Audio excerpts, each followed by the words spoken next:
sallallahu alaihi wasallam, man raha ilal masjidi aw ghada, barang siapa pergi ke masjid pada pagi hari ataupun pada petang hari, a'addallahu lahu nuzulan yaumal qiyamah kullama ghada aw raha, Allah Subhanahu wa taala akan menyediakan tempat dan hidangan baginya di syurga setiap kali dia pergi ke masjid pada pagi atau petang hari. Perumpamaannya, kalaulah kita ni datang beraya ke rumah kawan kita, rumah saudara kita, rumah pakcik makcik kita, akan disediakan hidangan, kuih-muih, air teh, air sirap dan sebagainya. Maka bagi mereka yang hadir ke rumah Allah, kita adalah tetamu Allah. Kalaulah orang datang ke Mekah tu namanya Duyufur Rahman, tetamu-tetamu Allah Subhanahu wa taala, pada hakikatnya juga kita adalah tetamu Allah kerana kita hadir di rumah Allah di pada waktu yang mulia ini. Dan juga insya-Allah, walaupun dalam kegelapan malam, baginda sallallahu alaihi wasallam bersabda, basyiril masyaiina bidzulam bin nurit tam yaumal qiyamah. Basyiril masyaiina fi zulam, sampaikan kabar gembira kepada mereka yang berjalan di malam hari, iaitu pada pagi hari, pagi-pagi buta ni, pukul 5.30, pukul 6 kita dah bangun. Bin nuri tam, dengan cahaya yang terang benderang. Bukan bin nur saja, tapi bin nuri at-tam, tam ni sempurna, dengan cahaya yang sempurna pada hari kiamat nantinya. Maka kita bersyukur pada Allah Subhanahu wa taala. Dan mudah-mudahan tuan-tuan, kelas kita insya-Allah akan berakhir pada 7.15 minit. Kenapa? Kerana kita berusaha untuk mendapatkan hadis keberkatan daripada hadis baginda SAW, man sallal ghada fi jamaah, barang siapa solat subuh berjamaah. Alhamdulillah kita dah solat. Thumma qa'ada yadhkurullah, kemudian dia duduk di rumah Allah, dia berzikir. Kita dalam majlis ilmu hatta tatlu'a syams, sampailah terbit matahari. Fa salla thumma salla rak'atain, kemudian dia solat 2 rakaat. Seperti yang pernah saya sebutkan, 2 rakaat ini ada ulama mengatakan waktu duha, kerana selepas terbit matahari lebih kurang dalam 15 minit. Kalau seandainya syuruk kita ni 7.12, kita tambahkan 10 ke 15 minit, maknanya 7.20 tu kita solat.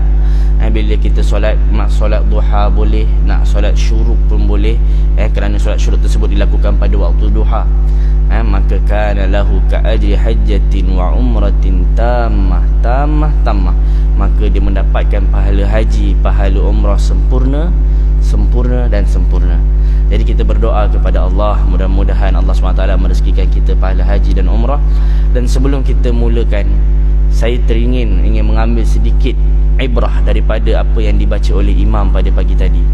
Apabila imam membaca wa idh yarfa' Ibrahimul qawa'ida minal baiti wa Ismail, apa betul Tuan Haji Tuan Haji baca ni kan, takut saya silap dengar pula. Wa idh yarfa' Ibrahimul qawa'ida minal baiti wa Ismail, apabila Allah perintahkan Nabi Ibrahim bangun Kaabah. Nampak belakang tu ada Kaabah. Dan Nabi Ismail, mereka berdua membangun Kaabah. Dua Nabi yang mulia membangun rumah Allah yang mulia, dan itu merupakan perintah Allah. Tapi adakah mereka selepas itu sombong? Apakah lepas itu mereka berbangga? Tak, sebab terkadang ada orang ni bila dia dah buat baik, dia kata saya dah bayar zakat 1 juta, contoh kan, saya hari-hari solat subuh, saya ni ahli syurga contoh ya kan, dah confirm waliazubillah. Tapi tuan-tuan, apa kata Nabi Ibrahim? Dua Nabi yang mulia, perintah Allah membangun Kaabah yang mulia, mereka masih berdoa Rabbana taqabbal minna, ya Allah terimalah amal ibadah kami. Sebab tu kita kena ada rasa tawaduk. Para salafus salih apabila mereka melakukan suatu ibadah, mereka takut ibadah mereka tak diterima. Mereka buat haji, mereka takut ibadah haji mereka tak diterima. Mereka solat malam, mereka takut solat mereka tak diterima.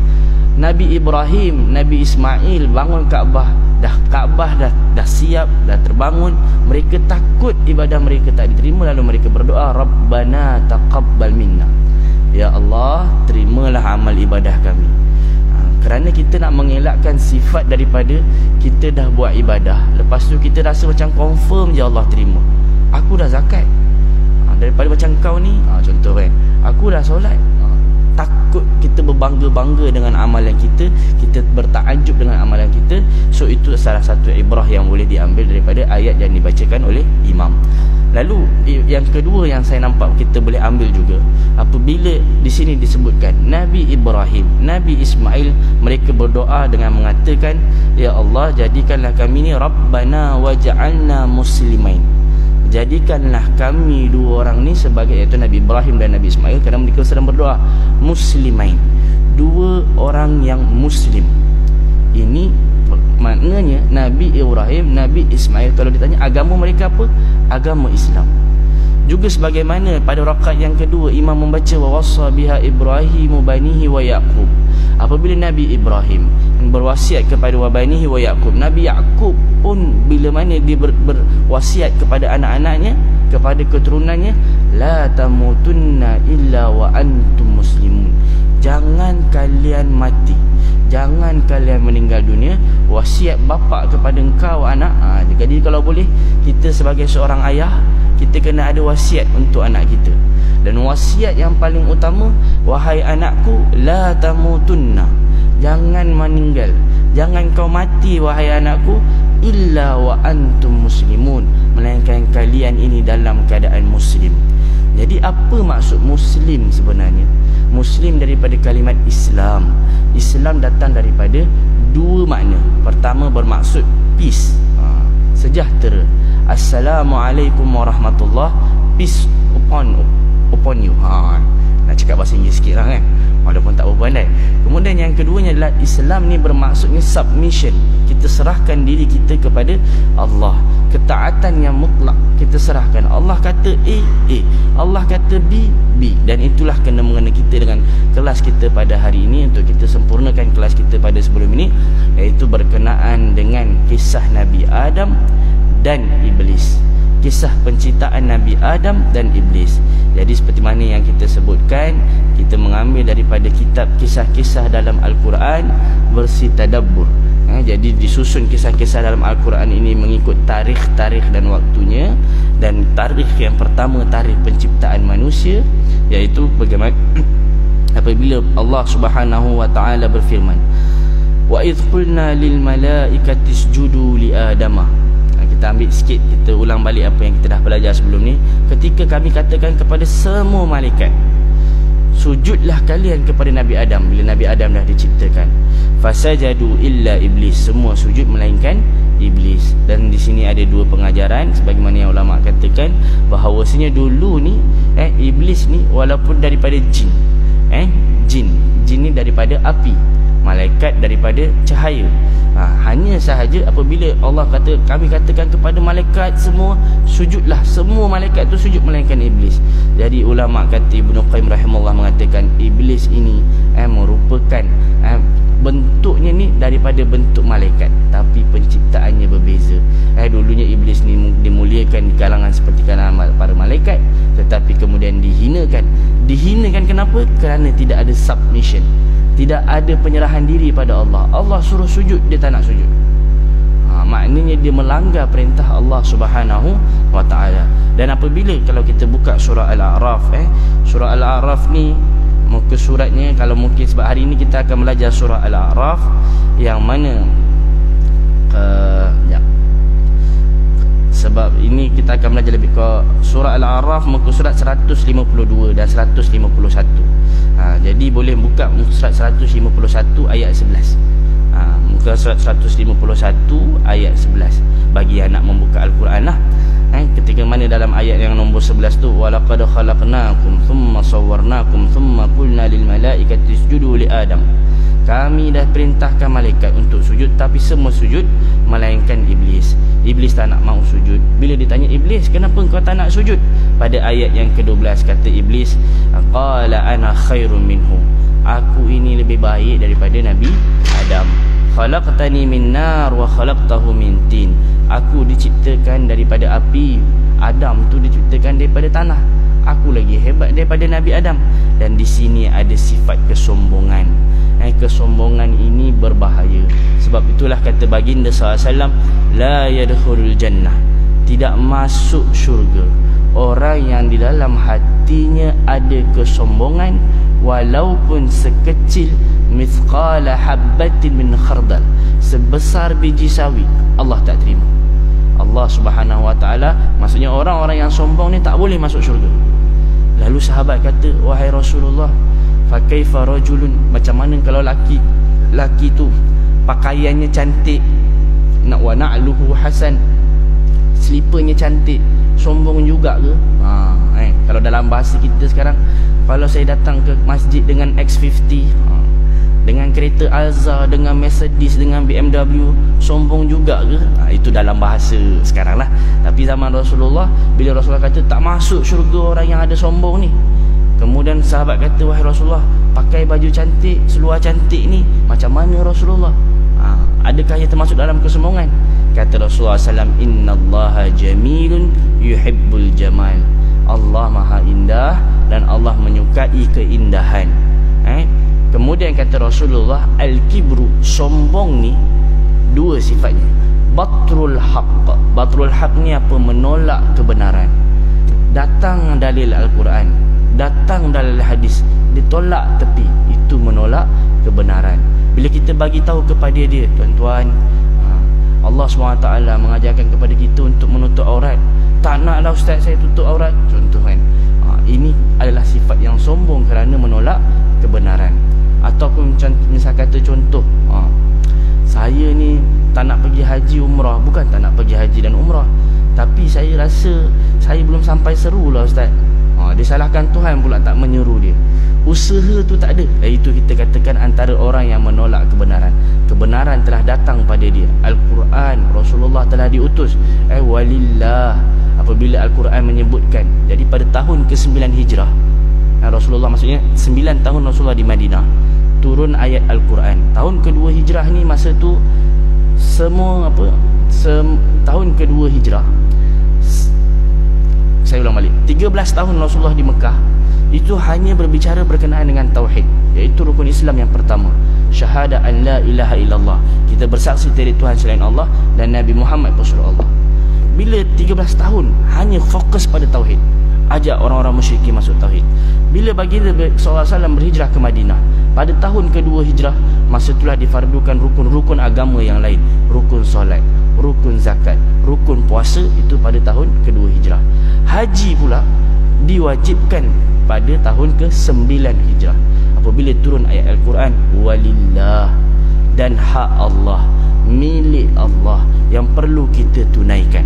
Kalau dalam bahasa Arab tu ada maksudnya laka milik kamu, li milik saya, lana milik kita semua, lillah milik Allah, hak Allah yang perlu kita tunaikan.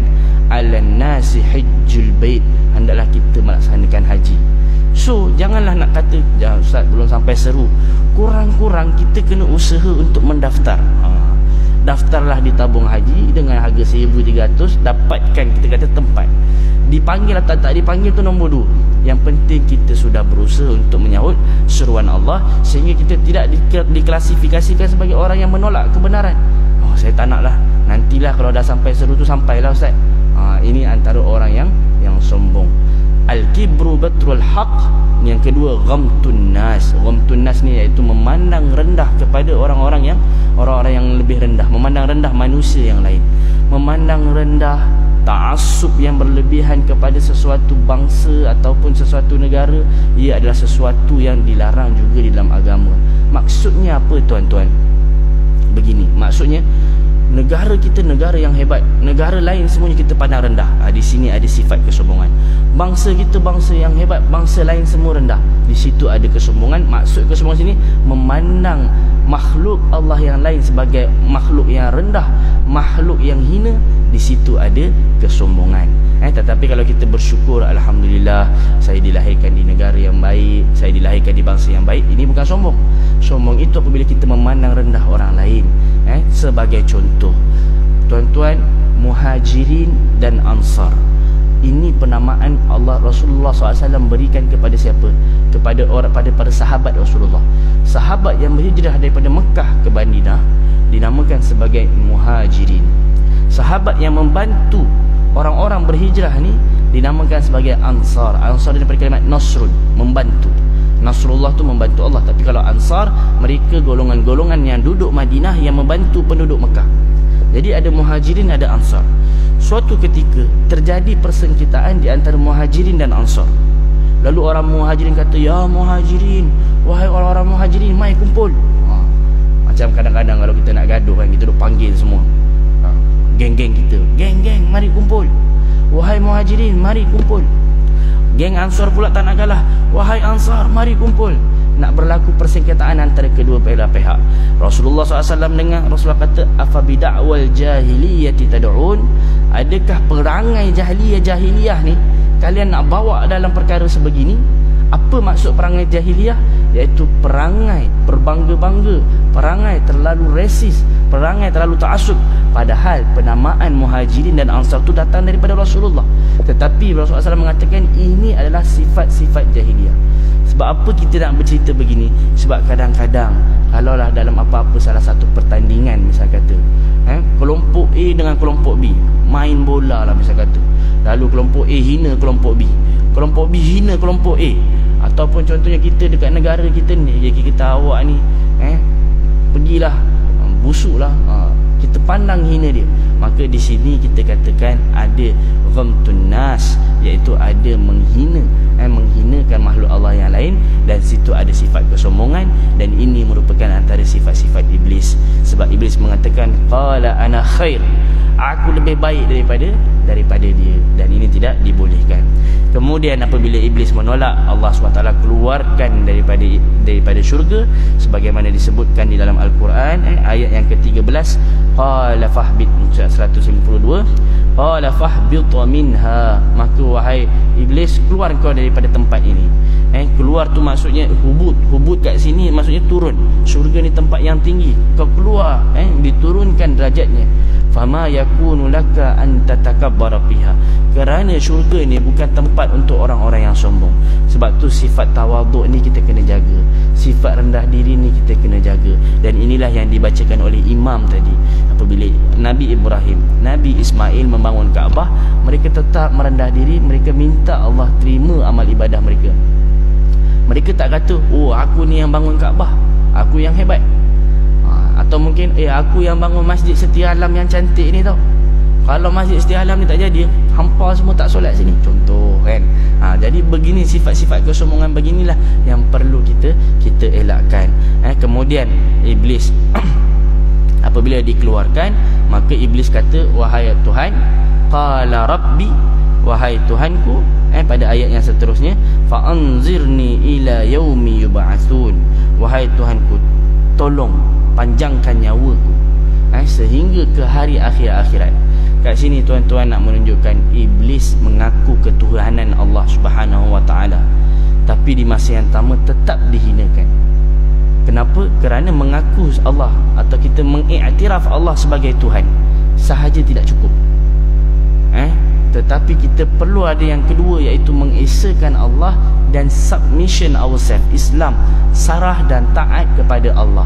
Allah perintah iblis untuk sujud, tetapi iblis tak nak. Walaupun iblis mengakui ketuhanan Allah, tetap iblis dihinakan.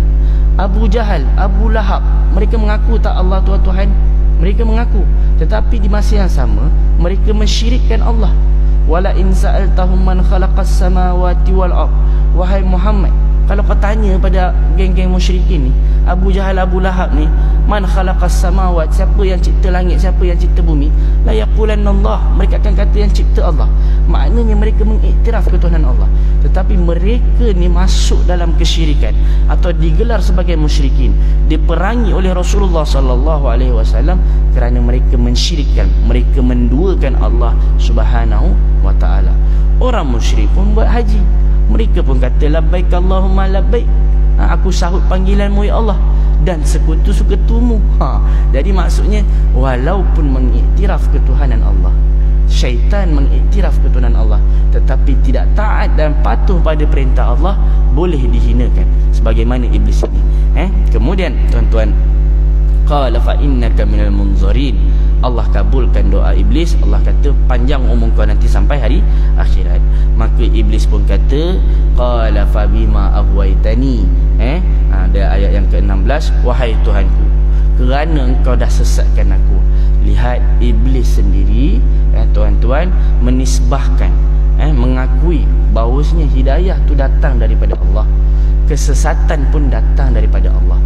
Fabima aghwaytani, wahai Tuhanku, kerana kau dah sesatkan aku. Yahdi man yasha wa yudillu man yasha.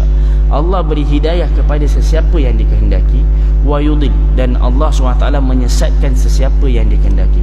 Tetapi Allah berikan hidayah, Allah berikan kesesatan, semuanya dengan sebab. Semuanya dengan sebab. Maksudnya apa? Kalau kita buat tu, Allah bagi hidayah. Kalau kita tak buat tu, kalau kita buat tu, waliyazubillah, kita boleh disesatkan. Sebab tu Allah SWT mengatakan, wa ma yudillu bihi illal fasiqin. Dan Allah tak sesatkan melainkan orang-orang yang melanggar perintah Allah. Sampai kepadanya Al-Quran, inna hadainahu sabil, kami bagi kepada kamu jalan, kata Allah dalam surah Al-Insan. Inna hadainus sabila, inna hadainahu sabila,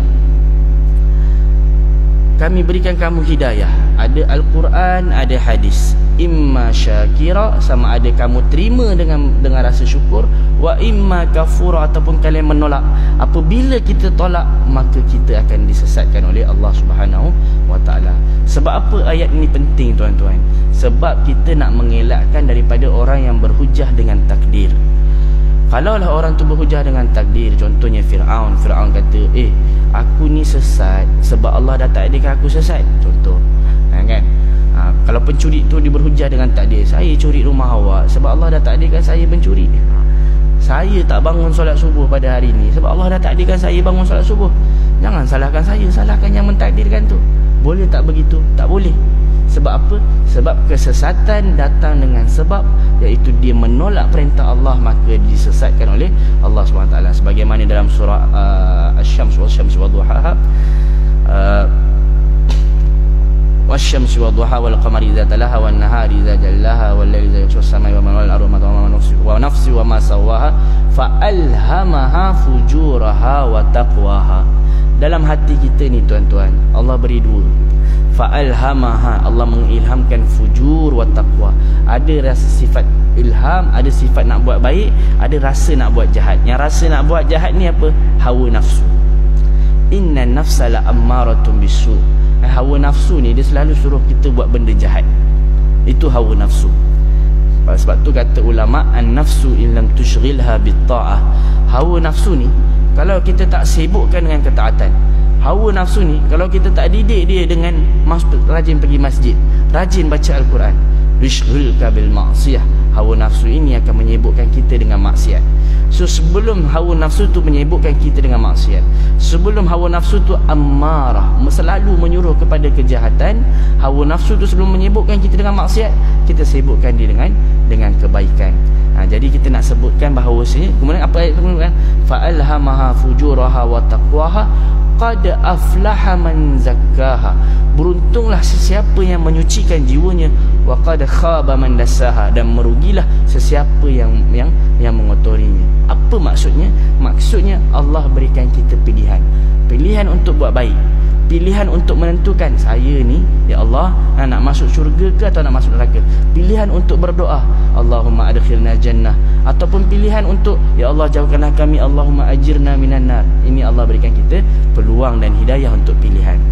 Jadi iblis berkata, qala fa bima aghwaytani, balik kepada ayat tersebut, kerana kau dah sesatkan aku, la aqudanna lahum siratakal mustaqim, aku akan sesatkan manusia daripada jalan yang lurus. Kemudian yang kedua kata iblis, thumma la'atiyannahum, ayat yang ke-17, kemudian aku akan datang menyesatkan manusia, min baini aidihim, datang daripada arah depan aku akan sesatkan, belakang aku akan sesatkan, kanan aku akan sesatkan, kiri aku akan sesatkan. Maksudnya iblis akan berusaha untuk sentiasa menyesatkan manusia. Kalau kita lihat daripada kisah Nabi Ibrahim, ada jamrah. Jamrah ni tempat melontar. Jamrah yang pertama, jamrah yang kedua, jamrah yang ketiga. Jamrah yang ketiga ni dia punya jarak lagi jauh daripada jamrah yang kedua. Jamrah yang pertama, yang kedua ni dekat sikit. Jadi saya ingat Syekh saya menerangkan ketika mana Nabi Ibrahim diuji dengan membawa anaknya. Ketika pertamanya Allah SWT berfirman, kata kepada kepada Nabi Ibrahim, wahai Nabi Ibrahim, kau kena sembelih anak kau. inni ara fil manami anni athbahuka. Aku diperlihatkan di dalam mimpiku aku ini menyembelih kamu. Cumanya seperti yang saya pernah ceritakan, jangan sampai kita sembelih anak kita sebab mimpi kita. Sebab pertamanya kita bukan Nabi. Kan? Oh, abang ni mimpi abang ceraikan awak, so abang nak ceraikan awak. Boleh tak? Tak boleh. Sebab tu kita kena ingat mimpi, hukum mimpi dalam Islam tidak boleh menambahkan syariat, tidak boleh mengurangkan syariat. Kerana syariat ni dah sempurna. Ketika mana pada tahun ketika wukuf di Arafah tanggal 9 Zulhijjah, turun ayat Al-Quran, al-yawma akmaltu lakum dinakum. Hari ini telah aku sempurnakan agama kalian. Agama dah sempurna. Sebab tu lepas haji 81 hari setelahnya lebih kurang Zulhijjah, Muharram, Safar, Rabiul Awal, Rasulullah meninggal dunia pada tarikh 12 Rabiul Awal. Jadi tuan-tuan, Islam ni dah sempurna.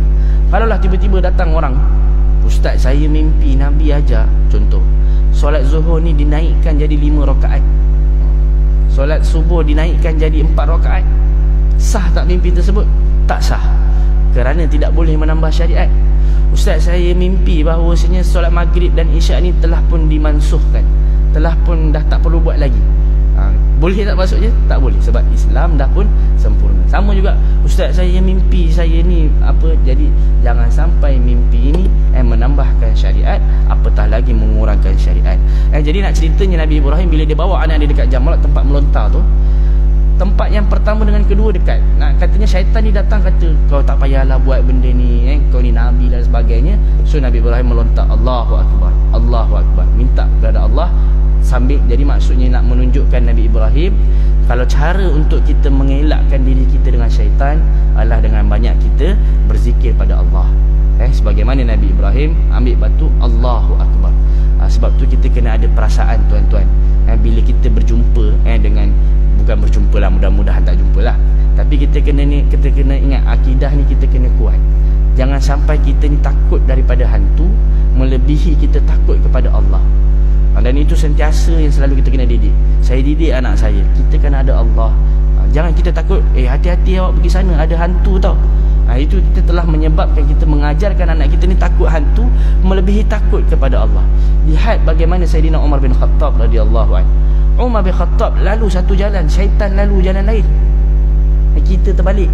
Kalau kat situ ada hantu, ada penunggu, kita lalu jalan lain lah ustaz. Tak apalah ustaz, bahayalah kat sini ustaz, tempat ni keras sikit ustaz. Di mana akidah kita?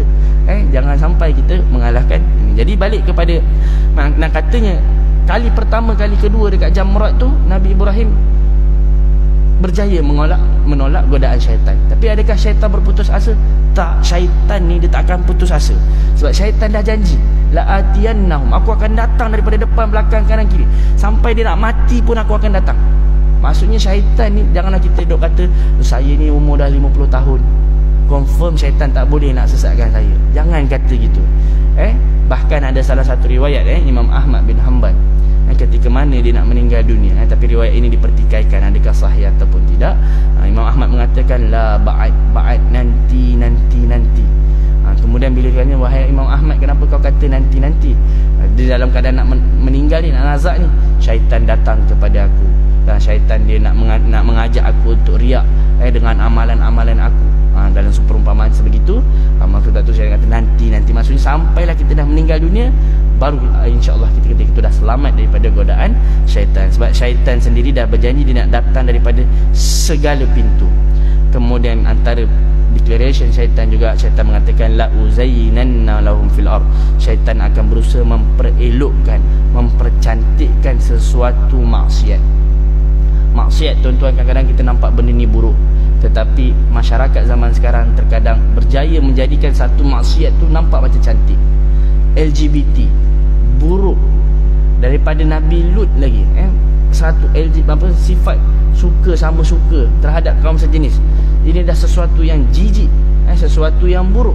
Maka ketika itu masyarakat zaman sekarang berjaya katakan, oh awak ni kaum yang terkebelakang, awak ni tak moden, awak ni tak begini dan begitu. Ini maksudnya la uzayyinannahum, syaitan berjaya membentuk satu maksiat tu nampak macam cantik. Minum arak sesuatu yang hina, Minum arak ni kata baginda SAW, man kana yu'minu billahi wal yawmil akhir, siapa beriman kepada Allah, beriman kepada pada hari akhirat, maka janganlah duduk di meja yang di atasnya ada arak. Itu sifat takwa. Zaman sekarang, oh nampak arak ni macam satu benda yang wah, ambil gelas, cheers contoh kan, sesuatu yang hebat. Syaitan berjaya la uzayyinanna, berjaya memperelokkan, mempercantikkan. Dan bila hadis ni juga ni satu pengajaran lah, apabila saya kata kalau kita nak pergi kedai makan ni, janganlah kita tengok ada, sebab sekarang ni banyak ada orang datang kedai, datang kedai itu disediakan arak, tapi di masa yang sama dia kata saya tak minum arak pun, saya makan makanan chicken, saya makan makanan yang ni. Tak, Rasulullah kata barang siapa beriman kepada Allah, beriman kepada hari akhirat, jangan duduk di atas meja yang yudaru alaihal khamar, yang mana arak disediakan di atas tersebut.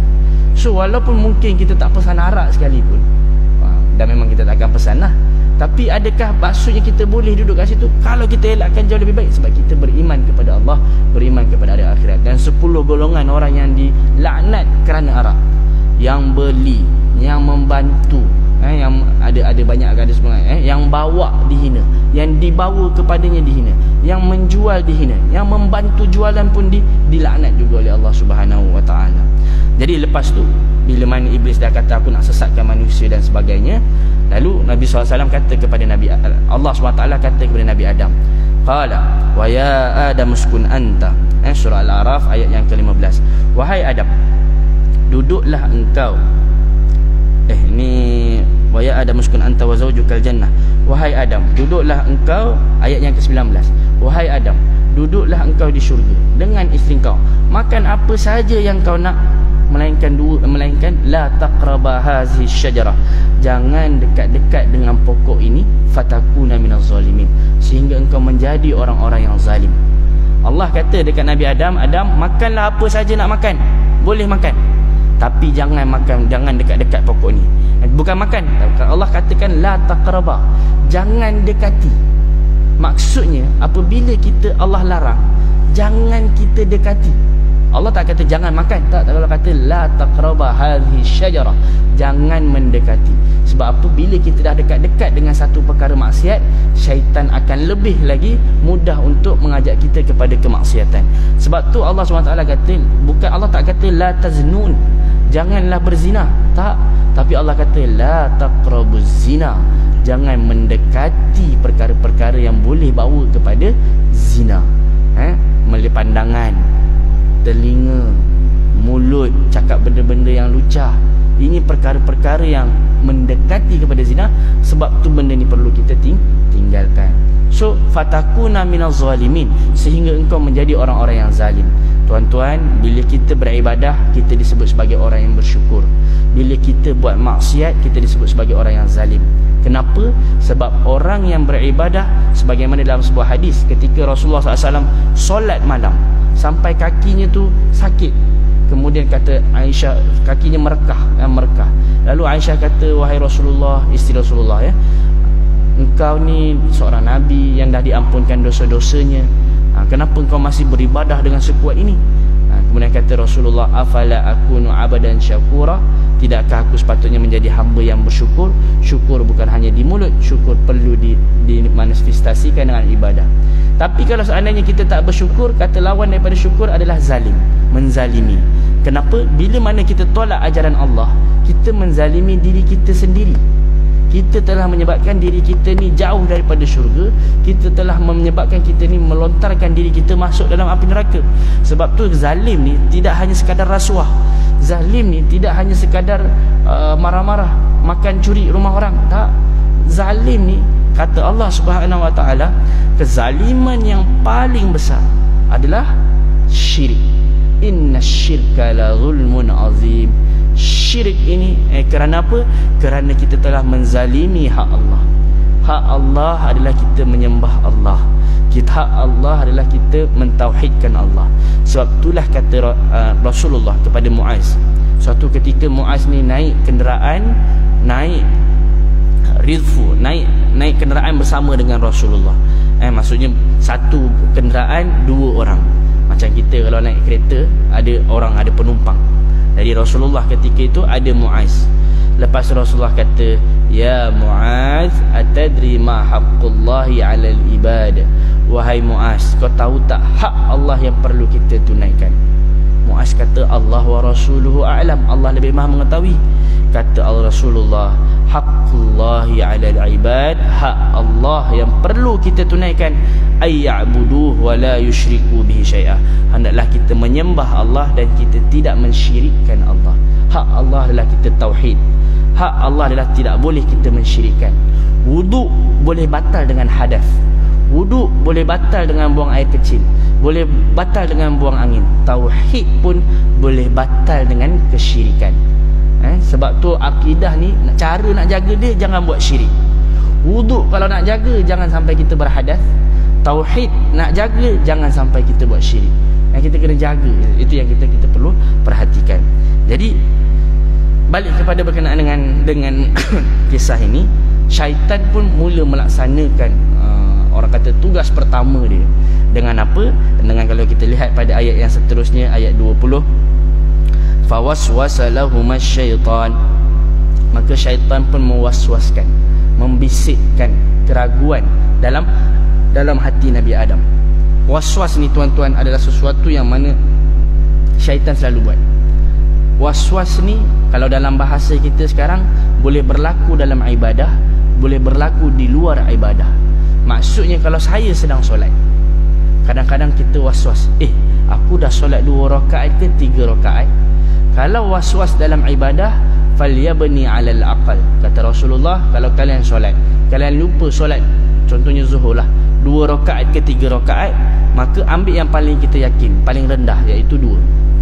Tapi kalau waswas setelah ibadah, waswas ni 50-50.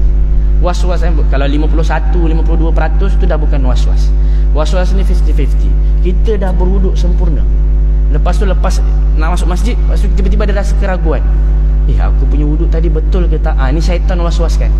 Waswas bila mana tawaf, dah habis 7 dah ni, dah habis 7. Lepas tu dah solat, tiba-tiba datang waswas setelah ibadah, betul ke tadi aku buat 7? Betul ke? Jadi waswas setelah ibadah ini pun syaitan juga yang buat. Waswas setelah ibadah tidak diiktiraf. Jadi bila mana rasa diiktiraf tu, sudah kita tinggalkan. Sama macam kalau kita dah yakin, kita niat, saya dah niat solat subuh, lepas tu takbir Allahu Akbar, tiba-tiba ni dah masuk dalam ibadah dah ni, tiba-tiba aku dah niat ke belum? Aku dah ni dah takbiratul ihram je, lepas tu batalkan. Berapa ramai orang yang takbirnya berkali-kali, Allahu Akbar, lepas tu Allahu Akbar, Allahu Akbar, dia datang waswas tu berkali-kali. Ini antara perang maksudnya syaitan berjaya menggoda dia. Sebab kita pernah juga solat, orang sebelah kanan kita ni berkali-kali dia punya takbir dia ni, kan? Kita yang sebelah kanan pula jadi macam bukan terganggu tu satu hal lah. Dia macam aku ni apa kena, kita jadi tak fokus pula untuk beribadah. Jadi waswas bila kita dah keluar daripada satu ibadah, maksudnya kita dah confirm, dah yakin, tinggalkan. Baik, jadi fawaswasa lahumas syaitan, kemudian syaitan ini dia mewaswaskan Nabi Adam. Lepas tu dia kata apa? Wa qala ma nahakuma rabbukuma an hadhihi syajarah. Wahai Nabi Adam, antilku illa an takuna malaikan. Nabi Adam kata, sesungguhnya Allah ni tak adalah larang kau untuk mendekati pokok ni, syajaratul khuldi ni yang disebutkan dalam sejarah ni, illa an takuna malaikain, melainkan kerana untuk agar engkau ni tak jadi malaikat, agar engkau ni tidak menjadi au takuna minal khadilina, ataupun agar kau tak kekal di syurga.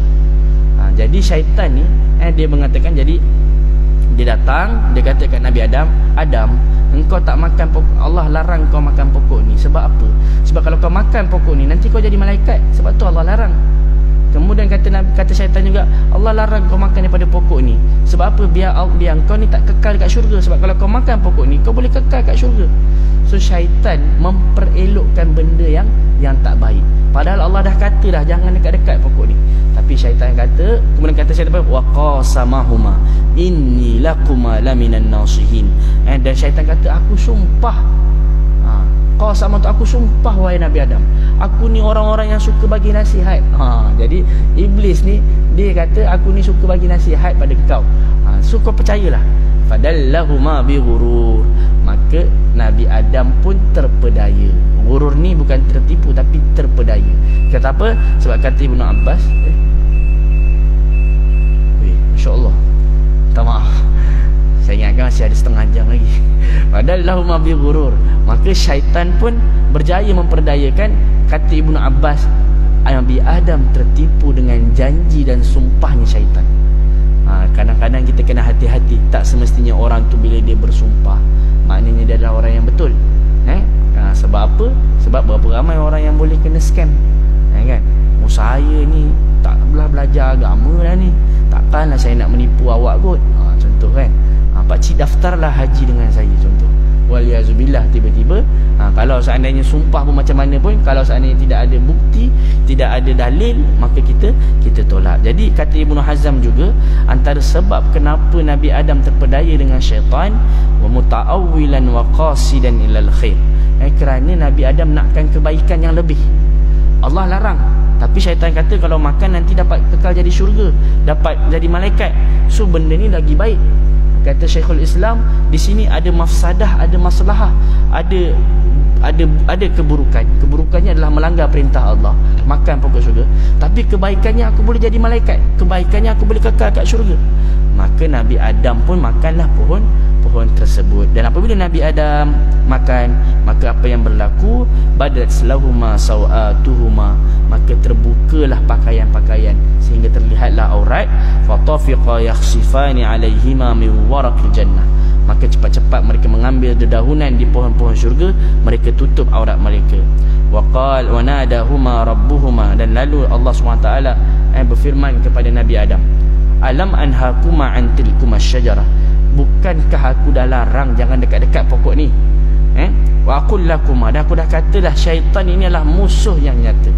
Tuan-tuan, kita kena ingat, syaitan adalah musuh kita, bukan kawan, bukan sahabat.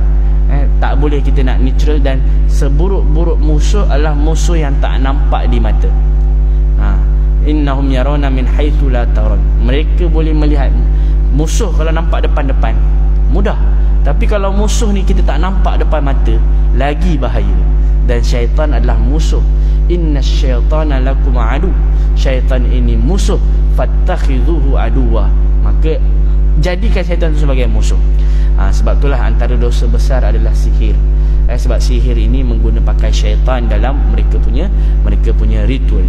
Sihir ni nak makin kuat, sihir adalah kena semakin bersahabat dengan syaitan, dan kena semakin menghina Allah SWT. Semakin, kalau kita lihat bagaimana sihir-sihir ini diguna pakai, mereka menjadikan Al-Quran tu mereka letak dekat tempat-tempat yang najis, waliyazubillah. Mereka mensyirikkan Allah Subhanahu wa taala, waliyazubillah. Jadi sebab tu sihir ni antara yang merupakan dosa-dosa besar. Dan bagi kita ni orang awam, kalau datang sihir ni ada tiga sebenarnya, tiga peringkat. Peringkat yang pertama, kalau kita datang kepada tukang sihir atau tukang bomoh. Bomoh ni pun menjadikan syaitan sebagai kawan dia, sebab dia nak dapatkan perkara-perkara yang gaib ni, kan? Sebab syaitan ni dia mencuri berita-berita daripada langit. Jadi tuan-tuan, kalau kita datang kepada tukang bomoh, fasa'alahu, hanya sekadar nak tanya saja, abang nak dengar lah apa pendapat, cakap dengan isteri dia, abang nak dengar lah apa pendapat bomoh tu berkenaan dengan ni, misal kata kan, pendapat bomoh tentang ni. Kalau dah sekadar tanya sahaja, lam tuqabballahu salata arba'in, tak diterima solat 40 hari. 40 kali ke 40 hari, saya lupa, tak diterima. Tapi ulama kata walaupun tak diterima tetap kena solat juga. Itu yang pertama. Kalau fasa'alahu fasaddaqahu, dia tanya lepas tu dipercaya. Yang pertama tadi tanya saja, tanya tak percaya pun, 40 boleh kena tolak. Kalau tanya lepas tu percaya, faqad kafara, maka boleh bawa kepada kekufuran. Yang ketiga, bagi orang-orang alim, kalau seandainya dia nak bertanya, untuk orang kata untuk orang alim pergi jumpa bomoh ni, dia bertanya bukan bertanya untuk mengetahui, tapi bertanya untuk, kita katakan, melihat, kita nak menzahirkan penipuan dia, maka bagi alim ulama yang buat sebegini tak mengapa, sehingga kita boleh katakan sehingga terbongkarlah tipu daya bomoh tersebut. Baik, jadi ketika mana iblis, ketika mana Nabi Adam telah pun InsyaAllah 7.20 lah saya minta 7.20 alang-alang kita 7.12 syuruk. 7.15 tu syuruk, kena tunggu matahari terbit sikit, lebih kurang dalam 10 minit. Jadi 7.22 kita berhenti. Ketika mana Nabi Adam di ayat yang seterusnya pada muka surat 153, ketika Nabi Adam dah buat kesalahan, apa Nabi Adam buat tuan-tuan? Nabi Adam mohon ampun kepada Allah Subhanahu wa taala, sebagaimana disebutkan, qala rabbana zalamna anfusana, wahai Tuhan kami dah buat silap, kami dah buat dosa. Jadi dalam kat sini nak menunjukkan bahawasanya manusia ni sentiasa buat kesalahan. Kullu bani adam khata', setiap bani Adam ni buat kesalahan. Wa khairul khatta'ina, dan sebaik-baik orang yang buat salah adalah dengan at-tawwabun, dengan bertaubat kepada Allah Subhanahu wa taala. Sebagaimana dalam hadis yang lain tuan-tuan, hati ini umpama kertas putih, buat dosa kecil satu titik hitam. Kalau buat banyak-banyak maka mata hati itu akan menjadi buta. Kalla bal rana ala qulubihim, sesekali tidak, sesungguhnya hati mereka ni telah menjadi buta mata hati dia. Kita ada dua mata, mata yang zahir, kedua mata kita ada mata hati. Mata hati boleh buta tak? Boleh. Lihat berapa ramai orang-orang yang mana bila dia buat dosa kecil, banyak-banyak dosa kecil, maka ketika tu hati dia jadi hitam. Dan perumpamaan yang biasa kita sebutkan, hati yang tapak kaki yang keras pijak batu kecil tak terasa, tapak kaki yang lembut pijak batu kecil terasa. Hati yang keras buat dosa kecil dah tak terasa, hati yang lembut buat dosa kecil terasa.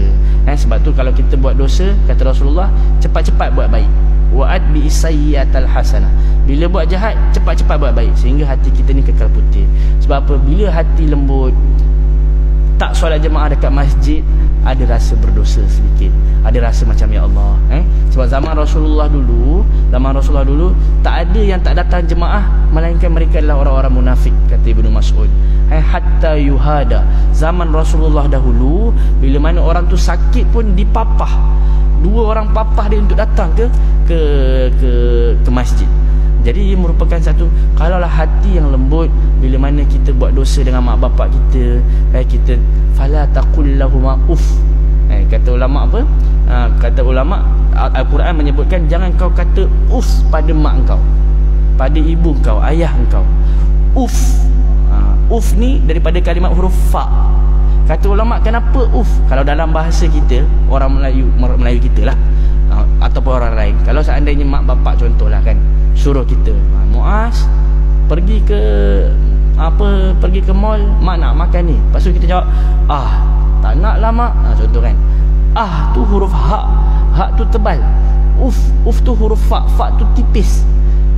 Jadi kata ulama, menolak ketaatan kepada ibu bapa walaupun dengan huruf yang tipis, dengan tolakan yang halus, pun tak boleh.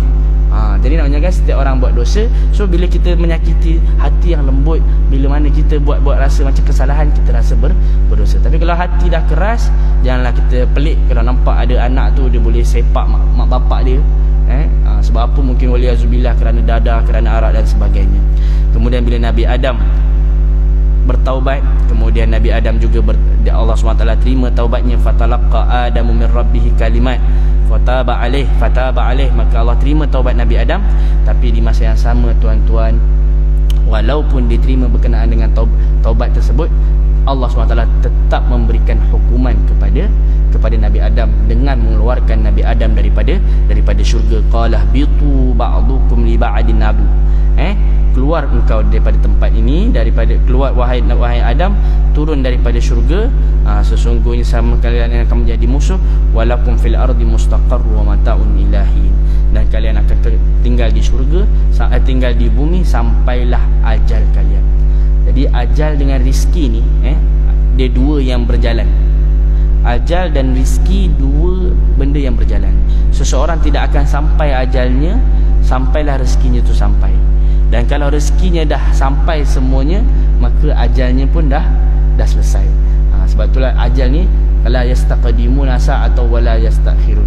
Ajal kalau dah sampai tiba masanya, maka berarti itu rezeki yang telah ditetapkan padanya telah pun habis, telah pun selesai. InsyaAllah kita akan pada bulan hadapan kita akan masuk dalam kisah yang kedua berkenaan dengan kisah Qabil dan Habil, anaknya Nabi Adam. Dan kita akan berbicara berkenaan dengan hasad. Antara sebab kenapa syaitan ini dia merasa dia disesatkan, maksudnya dia menolak untuk sujud kepada Nabi Adam kerana hasad. Sebab dia kata aku lagi baik. Dia cemburu dengan Nabi Adam.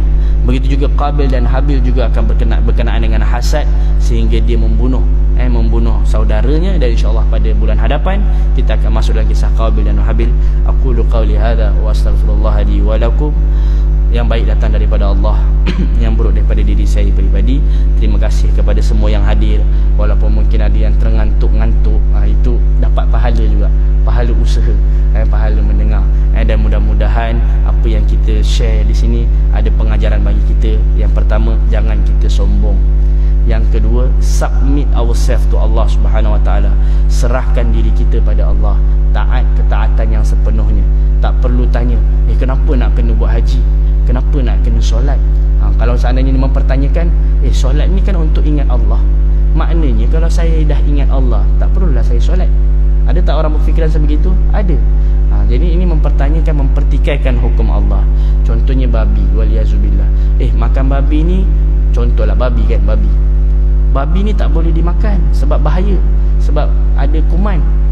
Kalau macam gitu kita buanglah kuman babi tu, so kita makan babi tersebut. Boleh ke tak boleh? Tetap tak boleh. Sebab apa? Sebab Islam adalah submission, ubudiyah, penyembahan kepada Allah. Walaupun babi itu sehat sekalipun, arak bagus sekalipun, tetap diharamkan untuk dimakan, melainkan kerana darurat. Wassalamualaikum warahmatullahi wabarakatuh.